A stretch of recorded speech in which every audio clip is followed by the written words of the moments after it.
क्या VVS Lakshman team India के नए चीफ सिलेक्टर होने वाले हैं? क्योंकि जिस हिसाब से गौतम गंभीर और अजीत अगरकर का आप कह सकते हो टेन्योर चल रहा है, उसको लेकर के सब जगह यही सवाल उठ रहे हैं कि बहुत जल्दी इनको टाटा बाय-बाय कर दिया जाएगा।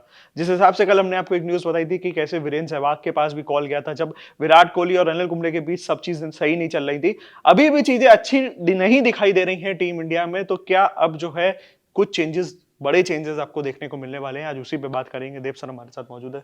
सर क्या लग रहा है? क्या? देखिए ऑब्वियसली ये सारा का सारा जो इक्वेशन था बीसीसीआई और चीफ सेलेक्टर अजीत अगरकर और हेड कोच गौतम गंभीर का, ये सब कुछ एक तरह से एक अपने गोल्डन पीरियड में था।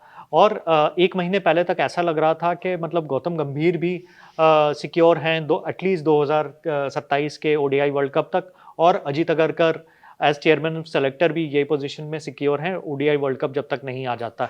लेकिन ये सारे का सारा कुछ ही हफ्तों में सारे का सारा ये इक्वेशन बिल्कुल ही पलट गया, बिल्कुल ही चेंज हो गया। और इसकी वजह एक ही थी कि जो हम लोग आयरलैंड से 2-0 हारे और उसके बाद इंग्लैंड से 4-0 हारे। ऑल्दो जिम्बाब्वे में जाके हम 3-0 जीत के आए हैं, बट हम आयरलैंड और इंग्लैंड में 8 में से 7 मैचेस हार गए। तो अब एक नया नाम सामने आ रहा है और वो है वीवीएस लक्ष्मण का। वीवीएस लक्ष्मण एक ऑब्वियसली इंडिया के one of the best batsman रहे हैं। एक टाइम पे फैब फोर जो कहा जाता था इंडियन टीम के बैटिंग का, उसमें लक्ष्मण, गांगुली, तेंदुलकर और द्रविड़ इंक्लूडेड थे। तो लक्ष्मण उस एरा का पार्ट थे। धोनी के अंडर भी खेले हैं, द्रविड़ के अंडर भी खेले हैं, तेंदुलकर के अंडर भी खेले हैं। और उनका रिकॉर्ड बताता ही है, 134 टेस्ट मैच खेले हैं, 8,500 से ऊपर टेस्ट मैच के रन्स हैं उनके।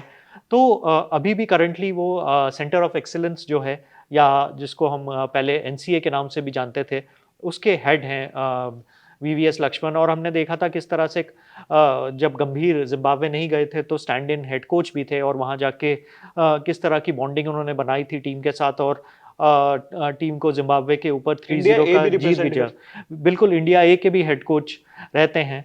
तो अब ये सुनने में आ रहा है, कुछ मीडिया रिपोर्ट्स आज सुबह आई हैं, जिसमें ये बताया जा रहा है कि कुछ बीसीसीआई के सीनियर ऑफिशियल्स अब ये कंसिडर कर रहे हैं कि वीवीएस लक्ष्मण को गंभीर तो नहीं, एटलीस्ट अगरकर को रिप्लेस करके चीफ सेलेक्टर बना दिया जाए।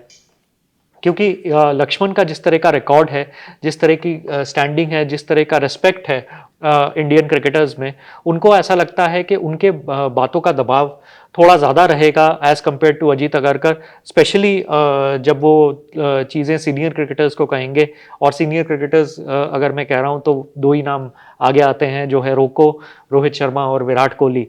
तो अगर कोई टफ कॉल्स लेने हैं रोहित शर्मा और विराट कोहली को लेके, तो आई थिंक वीवीएस लक्ष्मण एक ऐसा नाम रहेगा जो जो सामने बखूबी कर आके सकते हैं। बखूबी कर सकते हैं, और जिनके डिसीजंस पे बहुत ज़्यादा उंगलियां भी नहीं उठेंगी, या जिसके ऊपर बहुत ज़्यादा आर्ग्यूमेंट्स भी नहीं होंगे। इसी को देखते हुए अब ये डिस्कशंस ओपन हुए हैं कि वीवीएस लक्ष्मण को नया चीफ सेलेक्टर बनाना चाहिए कि नहीं चाहिए, बट अभी सिर्फ डिस्कशन स्टेज में है। बीसीसीआई की एक एनुअल जनरल मीटिंग होने वाली है अगले महीने सितंबर में। उसमें आई थिंक कॉल लिया जा सकता है कि अजीत अगरकर को एक्सटेंशन एक और मिलेगा कि नहीं मिलेगा। सुनने में ये आ रहा था कि जून 2027 तक तो शायद अजीत अगरकर को एक्सटेंशन मिल जाए, लेकिन उनका सारे का सारा जो केस था वो बिगड़ गया, स्पेशली आफ्टर जो सेकेंड ओडीआई जो हुआ था इंडिया और इंग्लैंड के बीच में, जिसमें रोहित शर्मा के अर्ली डिसमिसल के बाद एक मीडिया रिपोर्ट वायरल हो गई थी कि वो इंटरनेशनल रिटायरमेंट लेने वाले हैं। बीसीसीआई सिलेक्शन कमेटी ने उनको बोल दिया है कि वो उनके प्लान्स में नहीं है। इसी वजह से रोहित शर्मा को फोर्स किया जा रहा है रिटायरमेंट लेने के लिए। और अल्टीमेटली क्या हुआ, अगले मैच थर्ड ओडीआई में रोहित शर्मा ने एक शानदार 138 रन्स की पारी खेली और अपने सारे क्रिटिक्स को साइलेंस कर दिया। और एक तरह से बीसीसीआई को भी बहुत ही एक कड़वा घूंट पीना पड़ा, ये जानते हुए कि मतलब बीसीसीआई सेलेक्टर्स रोहित शर्मा को नहीं लेना चाहते, लेकिन फैंस और बीसीसीआई ऑफिशियल्स और बाकी ओवरवेलमिंग इस तरह का एक व्यू है कि रोहित शर्मा को 2027 को ओडीआई वर्ल्ड कप खेलना चाहिए। बट अब देखना पड़ेगा कि वीवीएस लक्ष्मण अगर आते हैं तो वो कुछ टफ कॉल्स ले सकते हैं कि नहीं ले सकते हैं। सर बट वीवीएस लक्ष्मण का जैसे कि अभी आपने बताया वो हेड हैं वहाँ के बेंगलुरु के सेंटर ऑफ एक्सीलेंस में, और सेंटर ऑफ एक्सीलेंस से भी हमें काफ़ी ज़्यादा शिकायतें देखने को मिलेगी, मतलब वो जो है फिटनेस को प्लेयर्स को सर्टिफिकेट दे दे रहे हैं बट प्लेयर बाद में इंजर्ड हो जा रहे हैं, तो क्या वो चीज़ जा करके इम्पैक्ट नहीं करेगी उनके काम को? देखिए, इस चीज़ में भी एक और पॉइंट ऑफ व्यू सामने आ रहा है कि सेंटर ऑफ एक्सीलेंस जो है वो ये जो क्लियरेंस जो है वो सिर्फ इसी बेसिस पे दे रही है कि चीफ सेलेक्टर और जो हेड कोच हैं वो ज़्यादा पुश कर रहे हैं, ज़्यादा प्रेशर डाल रहे हैं कि कुछ इंजर्ड प्लेयर्स, कुछ फेवरेट प्लेयर्स भी हैं उसमें हमारे हेड कोच के, उनको जल्दी इंटरनेशनल क्रिकेट में वापसी कर ली जाए। तो इस दोनों तरफ से वो आ रहा है, सीओई के ऊपर भी प्रेशर बन रहा है कि इतनी इंजरीज क्यों हो रही हैं, और दूसरी तरफ ये है कि सीओई वाले ये कह रहे हैं कि उनके ऊपर दबाव बन रहा है कि इंजर्ड प्लेयर्स को जल्दी इंटरनेशनल क्रिकेट में पुश किया जाए।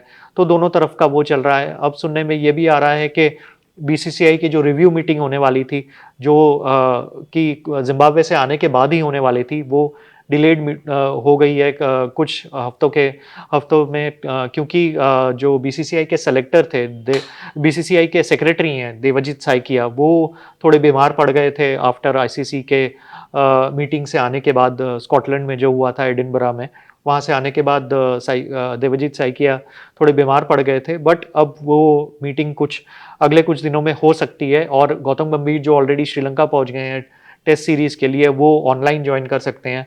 तो मेरे ख्याल से इस रिव्यू मीटिंग में कुछ टफ कॉल्स लिए जा सकते हैं। तो देखिए क्या लगता है कि वीवीएस लक्ष्मण जो है टीम इंडिया के चीफ सेलेक्टर बनाए जाने चाहिए या नहीं, जरूर बताइए हमें कमेंट सेक्शन में, और जुड़िए हमारे साथ व्हाट्सएप पे दिया गया क्यूआर कोड को स्कैन करिए और देखते रहिए क्रिकेट कंट्री। Thank you.